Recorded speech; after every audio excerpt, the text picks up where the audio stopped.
io, tra le altre cose, sono molto critico nei confronti del politico di professione, perché il politico di professione molte volte si discosta dalla vita reale, non accetta il confronto con i cittadini e non assorbe dai cittadini tutte quelle indicazioni, quei suggerimenti, quei messaggi che sono invece utilissimi per fare meglio il proprio lavoro.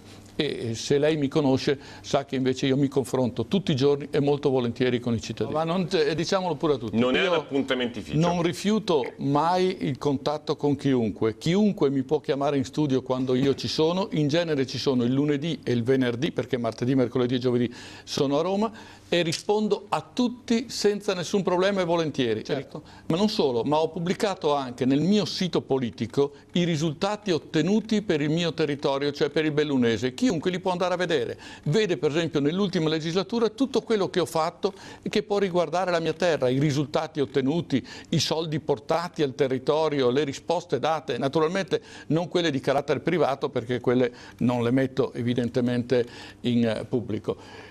Poi non mi ricordo che cosa